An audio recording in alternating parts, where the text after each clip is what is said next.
3:33, basado en hechos reales.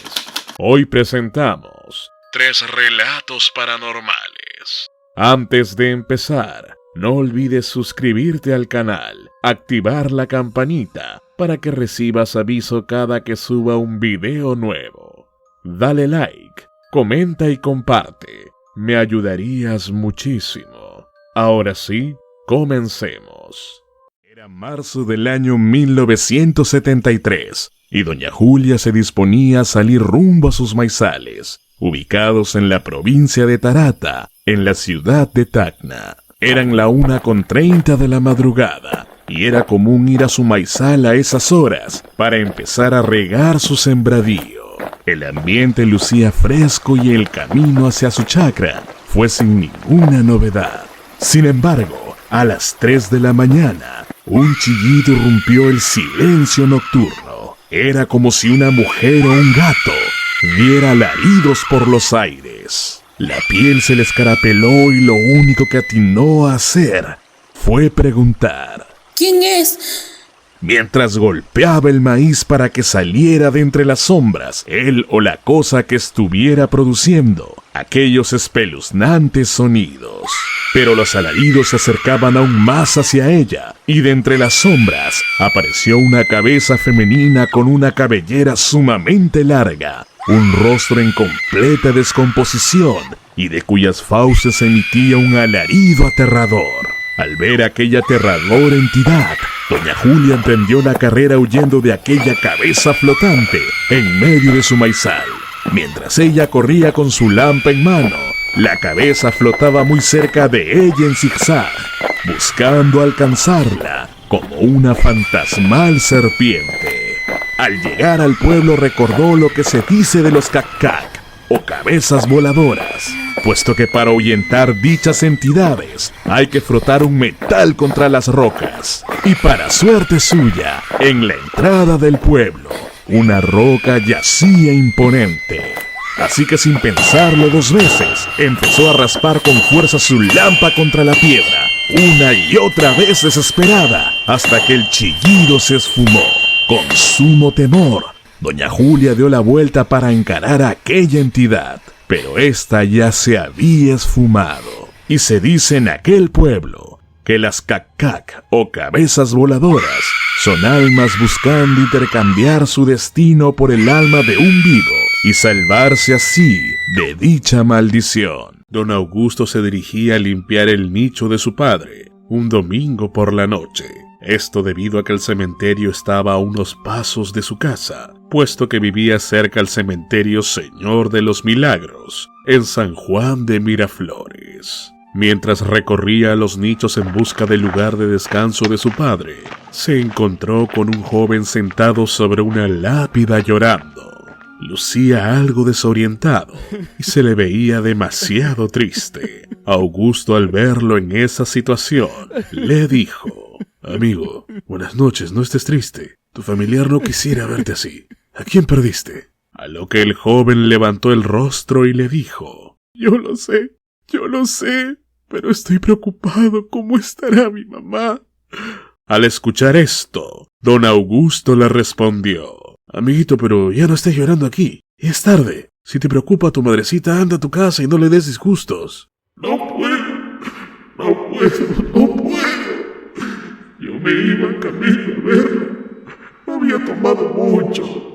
Ella estaba esperándome preocupada en la casa. Por eso agarré la moto y fui a verla. Siempre me hacía sufrir que tomara con la moto. Pero esa combi se me atravesó en el camino y luego aparecí aquí. Todo es oscuro. ¿Cómo estará mi viejita? ¿Cómo estará mi mamá? Dicho esto, el joven frente a don Augusto hizo el ademán de acostarse y se fundió con la lápida sobre la cual estaba sentado. Don Augusto quedó en completo terror al darse cuenta de que estaba hablando con un muerto. Se persinó y rápidamente salió del cementerio, mientras a lo lejos escuchaba el sollozar de un hombre. Desde aquel día, no volvió a visitar la tumba de su padre por las noches. Hay un dicho en la Sierra del Perú: si vives en el campo y un familiar tuyo no regresa aún después de que cayó la noche, por nada del mundo salgas a gritar su nombre llamándolo, puesto que un condenado puede responderte. Sin embargo, este dicho fue ignorado completamente por doña Julia, quien, desesperada por la demora de su marido, salió a la puerta de su choza y empezó a gritar: ¡Carlos! ¡Carlos! esperando que su esposo le responda. Pero solo el silencio de la noche en el campo respondía a sus gritos. ¿Dónde estará tu padre? Le decía Julia a su hijo mayor. ¡Carlos! Gritó una vez más, pero esta vez sí hubo respuesta. Ya estoy llegando, mujer. A lo lejos, bajo la luz de la luna, se divisó la figura de su esposo. Sus hijos, contentos por el regreso de su padre, ayudaron a poner la mesa. ¿Qué pasó, hombre? ¿Por qué te demoraste tanto? Increpó Julia a su marido, pero Carlos se mantenía en silencio, viendo fijamente a su esposa con una postura extraña. Dame de comer, mujer, que me muero de hambre. Fue lo único que respondió Carlos y se dejó caer sobre la silla. Julia le sirvió un plato y este se lo comió tan rápido que parecía estar engulléndose la comida. Dame más, tengo hambre. Volvió a pedir don Carlos con la mirada perdida. Ante esta extraña petición, doña Julia se estira hacia el sitio en el que estaba sentado su esposo para corroborar que traiga puesta su correa. Pero para su sorpresa, este traía una soga que se solía usar para atar a sus muertos en el poblado de Obrajillo, en Canta. Esta práctica se hacía para evitar que estos se levanten después de la muerte, para perturbar o asesinar a los vivos. Carlos, olvidé unas cosas en la chacra. Ya vuelvo. Niños, acompáñenme.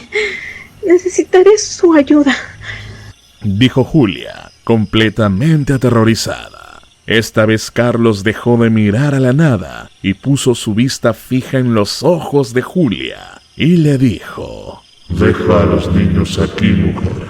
Ellos me ayudarán a mí después. Y toma esta soga, así sabré dónde estás. Acto seguido, Carlos se quitó la soga de la cintura y al ponerla en la mano de Julia, esta cobró vida y se enroscó en la muñeca de Julia como si fuera una serpiente. Julia salió temblorosa de su choza y empezó a correr hacia el pueblo, rogando que no les pase nada a sus niños.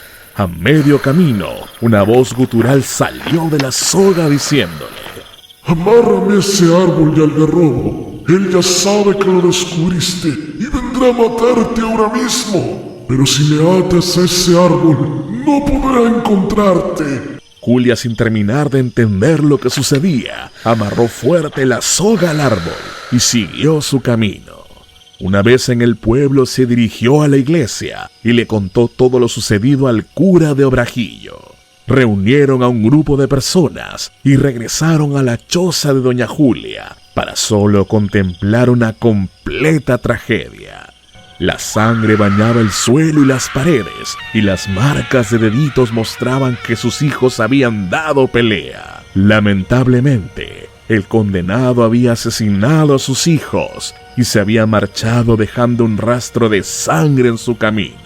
Esto sucedió en marzo del año 1986, en Canta, Obrajillo. Y esta historia nos deja la conclusión: siempre haz caso a los dichos de los pueblos. Quién sabe, podrían salvarte la vida.